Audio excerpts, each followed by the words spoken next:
With the launch of the PS5, Sony needed a main release title to show players the capabilities and graphical fidelities of their new system. Out of all the games that came out with the console, Spider-Man Miles Morales was clearly a standout game that showcased what the PS5 was capable of, and is still one of the best-selling games on the console 4 years later. After Marvel's Spider-Man 2018, it was clear that Insomniac Games was planning on making a sequel, but it was a surprise when they came out with Miles Morales, a game that is half the length of the first one and is more similar to a large DLC pack. I think the experience still stands out from the original game in many ways, and even though the map is very similar to the previous game's open world, the snow and Christmas decoration gives the game its own feeling and vibe. I think that Spider-Man Miles Morales actually exceeded many people's expectations and delivered a game that improves and innovates the original game. Now it's time to dive deeper into each aspect of the game, and I will warn you that there are major spoilers ahead. Let's start with the gameplay mechanics, combat and swinging physics. The combat in this game actually has quite a lot of depth and is heavily focused around the main gimmick of this game, Miles'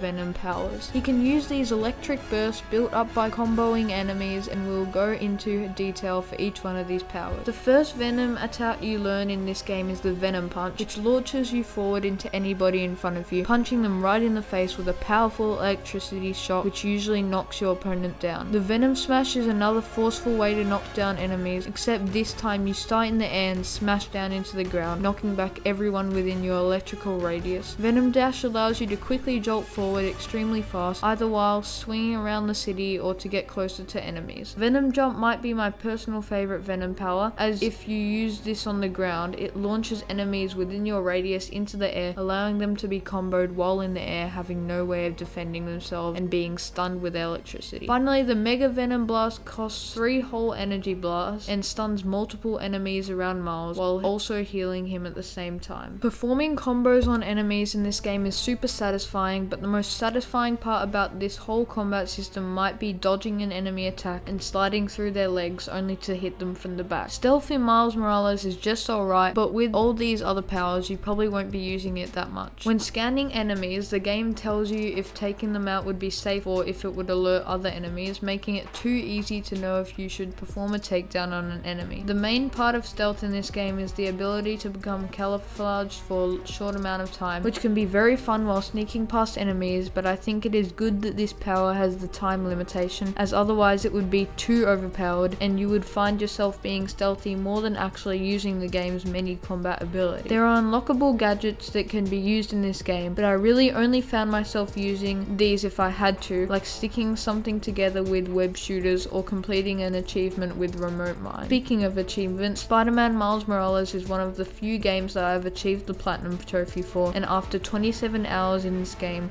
the stealth has definitely gotten a bit old, while the many different combat options still feel fresh and relatively new. As I said before, the combat in this game is surprisingly good, but the most crucial mechanic that a Spider-Man game has to get right is the swinging, which is what the character is known for in the first place. Swinging smoothly at very high speeds through the rows of massive skyscrapers above the bustling streets of New York is one of the best feelings possible in gaming. Sure, the combat is great, but the standout parts of, for example, the first mission was definitely getting dropped right into the chase and rushing through a very chaotic New York as you chase down massively groups of criminals that could potentially escape and wreak havoc across the city. The feeling of perfectly swinging through buildings, rooftops and trees without losing any speed and barely missing whole buildings is extremely exciting. One of the absolute best parts of swinging through this beautiful city of New York is how amazing it looks, bringing us to the graphics and performance of the game. Because of Miles Morales being the release title of the newest, most powerful PlayStation system yet, this game had to show players the capabilities of this new console and how powerful it is compared to their previous system. This game looks incredible even 4 years later, and only a handful of games have ever looked this realistic and crisp. The immersion of the DualSense controller's haptic feedback helps bring the world to life, but the world already looks amazing with all the snow details on every single surface, and the ray tracing modes portray light in a new way not used in many games. Picking Fidelity mode is the game's highest graphical setting, but Performance RT mixes the ray tracing with 60 frames per second to create what I think is the best way to experience this beautiful game. The character models look more human than before, and overall the winter setting makes the world feel more alive and beautiful, and actually helps the story in many ways, those of which we will discuss later. Now, I won't talk about the soundtrack for too long, but Spider-Man Miles Morales takes the the orchestral music from the first game and merges it well with the more hip-hop elements, as Miles is a younger protagonist. One of Miles's hobbies is making music, and often used to bond with his father by creating beats. One of the side collectibles in this game are sounds found all around the world, set up by his uncle Aaron, and at every sounds location, a recording made by his uncle tells short stories about how they found these sounds, or what led them to not stay in contact anymore. The other collectibles consist of time capsules placed all around the city by Miles and his friend Finn when they were younger, containing small objects such as toys or different science experiments they made together. There are also these tests that Peter Parker set up for Miles to complete while he is on holiday, and these are all well timed. Once you complete all of these tests, there is a final holographic boss fight set up by Peter, even if it's mostly reused from the 2018 game. The map overall is mostly the same from the previous game, which is fine because it is based in the same city anyway, and they added a new coat of paint over most of the buildings, trees, roads and landmarks with the snow and updated textures. The side quests here are pretty rare, but the ones that are here are great, especially the missions based in Harlem where Miles and his family live, and they create a sense of community around that area. Lastly, there are many different random criminal events that happen around the city, and the app on your phone allows citizens to call for help when criminal activity has been spotted. Some of these random events consist of store robberies, car theft, random violence or kidnapping. Now, the story that this game is based around has gotten about an equal amount of positive and negative feedback, and I stand around the middle here. Even though I think the story here is pretty good, it is very basic and cliche for a superhero game, and I felt that some characters were a bit unnecessary, while characters like Rio and Finn needed a bit more time to fully connect with. I do like that Genki gets as much screen time as he does,